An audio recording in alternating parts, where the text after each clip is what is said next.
ये साबरमती के तट पे महात्मा गांधी का आश्रम, जहाँ वो सूत काटा करते थे।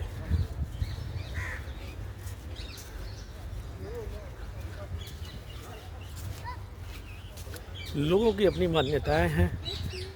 कुछ लोग ऐसे भी हैं इस भारतवर्ष में लोकतांत्रिक स्वतंत्रता का फ़ायदा उठाते हुए, जो इनके विचारों से असहमत हो सकते हैं। लेकिन सहमति असहमति एक सीमा तक जायज़ है। जब आप उस सीमा को पार करते हैं, कहीं ना कहीं अनुचित होता है। जहां हमने इनके जन्म दिवस को राष्ट्र पर्व घोषित कर दिया है और इन्हें राष्ट्रपिता घोषित कर दिया, तो असहमति की भी एक सीमा होनी चाहिए, उसकी पराकाष्ठा पार नहीं होनी चाहिए। विचारों के लिए लोकतांत्रिक व्यवस्था में हमारे यहाँ सभी लोग स्वतंत्र हैं, अपनी सहमति दे सकते हैं, रख सकते हैं, चल सकते हैं। स्वागत योग्य कदम है अगर आप संवैधानिक तरीके से, विनम्र भाव से अगर आप अपने विचारों को रखते हैं।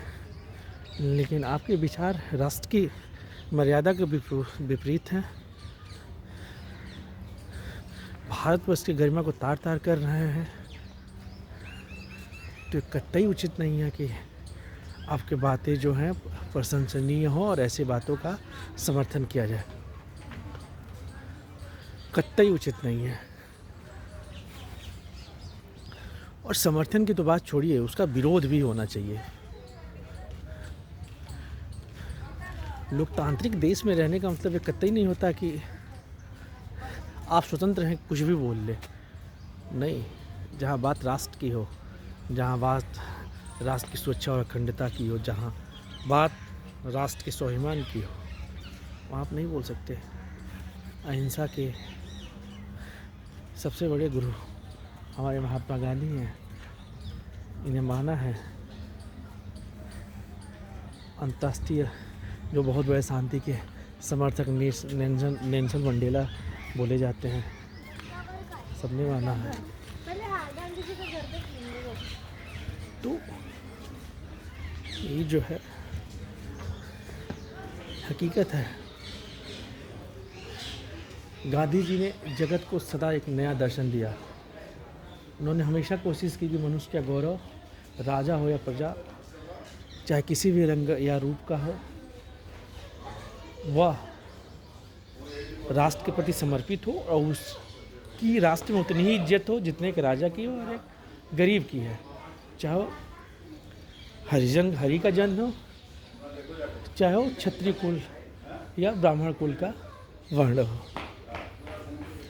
तो गांधी के विचार ऐसे ही एक एक विचार जो है सत्य के शोधन के लिए वो नहीं बने हुए हैं। महत्ता है इनके विचारों की, इसलिए इनके एक एक लाइन पे, एक एक सोच पे उसको दर्शन बना दिया गया और उस पर पीएचडी की जा रही है। तो ये समझने का विषय है। मैं भी मानता हूँ कि हर जगह वो सही नहीं हो सकते थे। देखिए, यहाँ इसमें लिखा है कि गांधी जी की अभिलाषाओं की अभिव्यक्ति, जो मैं अभिव्यक्ति की बात कर रहा था, इन्होंने भी कुछ अपने तथ्य जो है दे रखे हैं।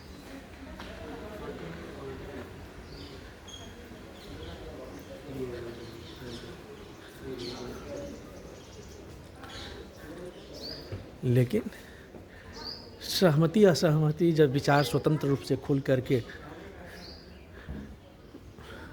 दो बौद्धिक लोगों के बीच में विचारों का आदान प्रदान होता है, तो चीज़ें या तो सहमति के स्तर पर जाएंगे तो असहमति के स्तर पे। ये कोई बहुत बड़ा विषय नहीं है। सहमति और असहमति के आधार पर उसको नकारना और अपशब्दों का प्रयोग करना। मैं नहीं कहता कि कोई राष्ट्रवाद की भावना खराब है या खतरनाक है। मेरे अपने मानने हैं, हर एक चीज़ का अपना महत्व है। लेकिन मार्टिन लूथर किंग, जिन्होंने गांधी के विषय में अपने वो दिए, सबके यहाँ पे स्टेटमेंट है। मैंने नेल्सन मंडेला की बात की, आइंस्टाइन का भी है, मार्टिन लूथर किंग का भी है, आप देख सकते हैं। इसलिए मैं कहता हूँ गांधी जी की जन्मशती मनाने का सबसे अच्छा तरीका यह है कि सिद्धांत की आवश्यकताओं को पूरा किया जाए। सही बात है, गांधी जी गरीबों के मसीहा थे, हरि के जन को अपना मानते थे।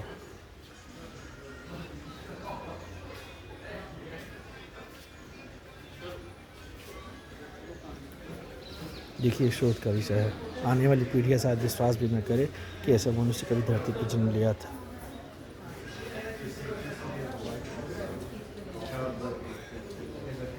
मैडम मोंटेस्क्यू ने बोला कि आपको उस स्थिति में विश्व सभ्यता बालकों की सरलता पर उस पर जोड़ती है और नज़दीक लाती है।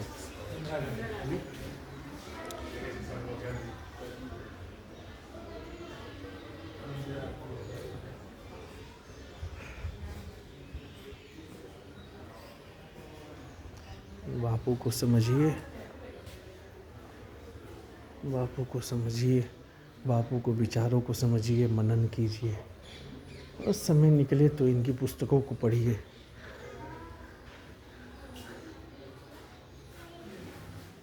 तब आपको समझ में आएगा कि मोहनदास करमचंद गांधी वास्तव में थे क्या। सुनी सुनाई बातें और व्हाट्सएप यूनिवर्सिटी से सीखने के बाद आप किसी को जज नहीं कर सकते हैं।